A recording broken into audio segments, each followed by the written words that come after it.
Welcome back guys to another video. Welcome to Chelsea Fans React, a series where we take a bit more time after the final whistle of the match that we were talking about from the weekend, and I put some questions to you guys on Twitter. Today we're not in the office, I'm on a 3G football pitch with this football, which I went to the Champions League draw when it was held in Marseille a couple of years ago, and they actually printed the initials of my YouTube channel, which was Herder of Buffalo, which some of you may remember me as. So I've got HOB on this ball, and it's been in my offices and storage units for many years, and because it's the only football I have now, I've decided that if I want to have a kickabout, this one is no longer on the mantelpiece. It's the ball in question. It's a pretty good football, so just having a little kickabout today. Been playing a bit of tennis as well, and Chelsea drew 1-1 with Leicester in the weekend just gone. We all know that it is the first point of the Frank Lampard era, the first goal of the Frank Lampard era, and there are many positives and also a few negatives that we needed to take a look at as a result of watching that game. So last night Chelsea played in the development team, and I say Chelsea played the development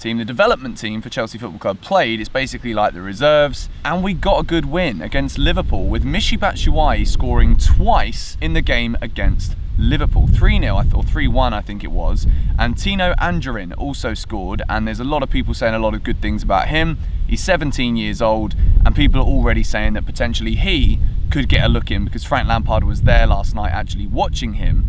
So there are already some additional questions from that second team that are being raised for Chelsea in terms of decisions moving forward. Rudiger got 90 minutes as well, so everything is looking positive for the return of certain players. Hudson-Odoi has also been training with the first team today, according to social media, so that's also another bonus. However, let's take a look at what I said on Twitter to get some responses from you as to what we thought after that game against Leicester. So then, the following morning, Chelsea draw 1-1 at home to Leicester. Feels like a loss in many ways, but at least we are off the mark. It's poll time.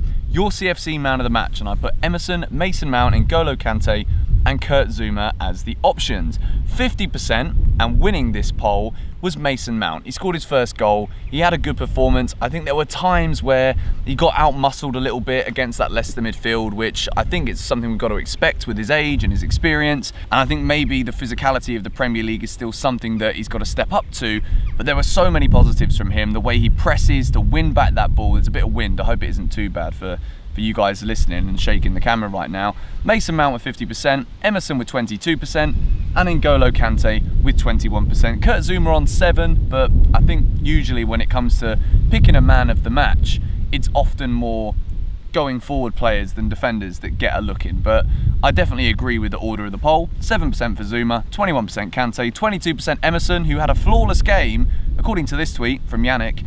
I like this, pretty decent from Emerson, he had good statistics, and Mason Mount with 50%. The next poll, who shouldn't be considered against Norwich next week? It's kind of one of those where I don't really want to be negative about it, but I think there were some performances that were semi-questionable. I put Ross Barkley in this poll. I don't really know why he didn't feature at all in this game, and I just wanted to gauge the response from the fan base, well, at least the fan base on my Twitter account, as to whether or not people think Barkley still deserves to be in this team after we all ranted and raved about him during pre-season. So Willian, 60%, shouldn't be involved against Norwich next week. It was his first minutes back for Chelsea.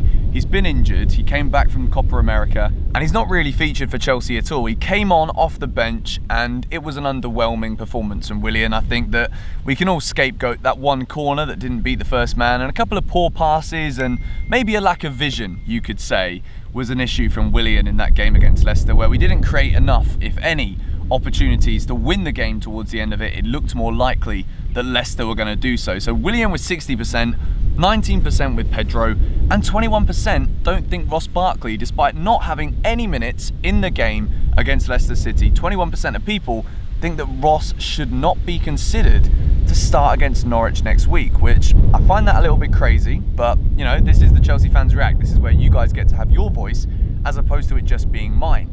As for positions to strengthen, what position do we desperately need to strengthen as a priority at the next available opportunity? Overwhelmingly so. I almost said underwhelmingly. It's certainly overwhelming.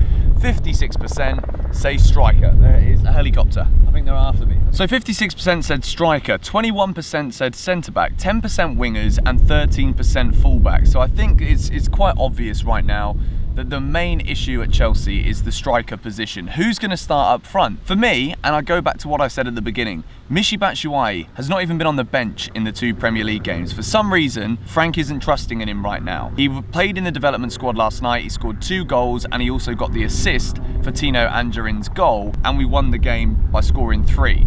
So I don't understand what it is about Michy. Maybe it's his inability to take on board what Frank Lampard is saying, and Tammy Abraham may be buying into the way Frank Lampard wants to play on the training ground, so may Olivier Giroud.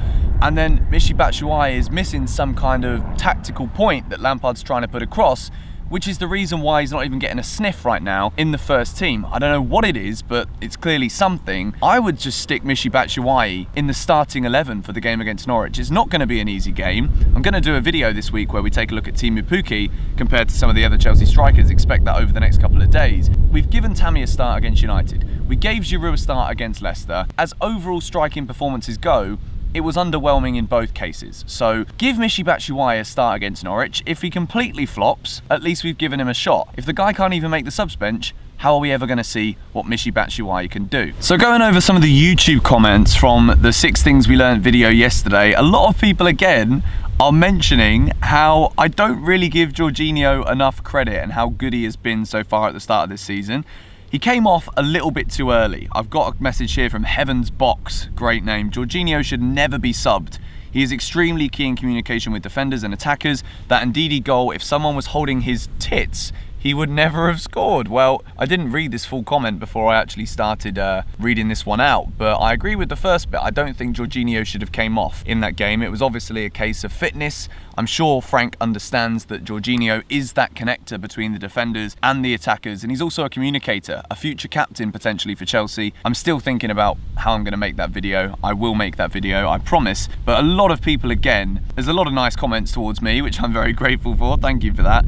But a lot of people, again, in the comments section praising Jorginho. I think he was pretty good in the first half. I wouldn't say he was up there with one of the best performers, but he's consistently doing a job for Chelsea, and I think he definitely is a key figure for us in terms of that leader that we don't really have right now. Bit of a shorter video today. I tried to keep this one short and sweet. Don't want to keep rambling on too much about the Leicester game. We've got more to look forward to, and I've got a couple of player comparison video ideas that I want to play around with this week. Got a couple of other video ideas just to keep content fresh throughout the week, and of course there is a Friday night game this week, which means my Premier League predictions video will be going live on Thursday. So if you want to join and start competing, be sure to follow me on Twitter at Mr. George Benson. I'll be asking for predictions on Wednesday evening, so stay tuned for that one. That'll be tomorrow. Thank you guys for watching. If you enjoy this series where I try to give you guys a voice by putting out these polls on Twitter, reading out a couple of comments as well, I've kept it a bit shorter today, but yeah, if you guys enjoy these, be sure to leave a like rating. Thank you for watching. Thanks for all the support.